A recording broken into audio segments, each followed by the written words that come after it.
21শে ফেব্রুয়ারির যা ফুল দিয়ে আসি স্কুলে যা, ওই আমার সাথে কথা শেষ। পরশুদিন কথা বলেছি, কাল আর কোনো কথাবার্তা আমার সঙ্গে হয়নি। আমার কাছে ভালো লাগলে না, আমি ভোরে আজানের সময় উঠে বলতেছি আমার মেয়ের কাছে ফোন দেওয়ার কথা, আমার স্বামীকে।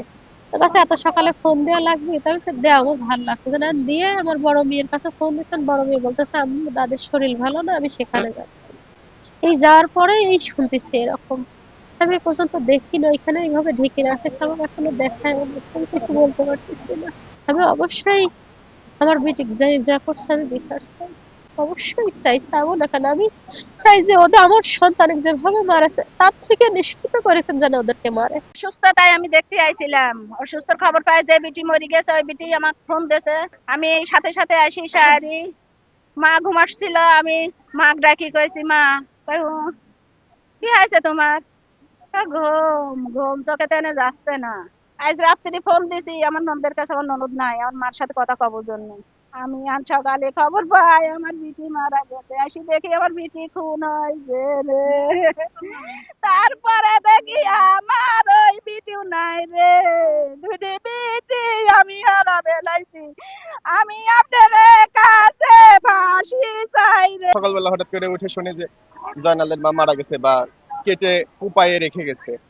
তো ঘুম থেকে এসে আমরা এখানে আসলাম। আসার পরে দেখি যে এখানে পড়ে আছে, জয়নাল ভাইয়ের মা এখানে পড়ে আছে। পরে এখানে এসে দেখি আমাদের ইরালি কাকার ছেলে, ইরালি কাকার ছেলের নাম শিমুল হোসেন। ও দৌড়ে চলে গেল, এখানে ফলো করে, রক্ত ফলো করে ওখানে দৌড়ে চলে গেল। যাওয়ার পরে ওখানে গিয়ে দেখে যে বিবস্ত্র অবস্থায়, হয়তো হতে পারে ধর্ষণ হতে পারে, আমরা আনুমানিক, আমরা তো আর জানি না, তো ধর্ষণ হতে পারে। তো ওখানে গিয়ে দেখি বিবস্ত্র অবস্থায়, গায়ে কোনো কাপড় নাই। হ্যাঁ, গায়ে কোনো কাপড় নাই। কাপড় ছাড়া দেখি ওখানে ওই অবস্থায় ফেলায় রেখে, মৃত রেখে, কুপায়ে রেখে চলে গেছে। পরবর্তীতে এখন আশেপাশের মানুষজন সবাই আসলো, দেখলো। কাম করতেছে, আমি ভাত লিয়ে আইছি, ভাত লিয়ে আসি, খাওয়া ট্রেন লাইন দিয়ে চলে গেছে, আর আসেনি। এই তো বোনের দিয়াল দেখতে পাইতে মাইছি, কি বা কইলি না শুনলাম না। আজ পর ভাতের সময় উঠি, ভাত না দিয়ে খাওয়া দাওয়া শুয়েছি, শুই লইছি। আমার স্বামী এই ভাড়া কামে আছে, কামে আছে। আর স্বামী ফোন দিয়ে কচ্ছে কি যে তোর বউ মরি গেছে। কিরা বলে কয়েছে যে তো তোমার দেশে মরি গেছে। এক এক মরি গেল, কারণ কিরাদিন মারিয়ে আছে, ঘরের মরিল আছে। এই মার্ডারের সংবাদের প্রেক্ষিতে আমরা কিন্তু এখানে আমরা আসছি। আমরা ঘটনাস্থলটা দেখছি, বিভিন্ন এই ঘটনা জড়িতদের বিষয়ে এবং ঘটনাটা কিভাবে ঘটলো এটা জানার চেষ্টা করতেছি। আমাদের পুলিশ এবং টিমও কাজ করছে আর কি।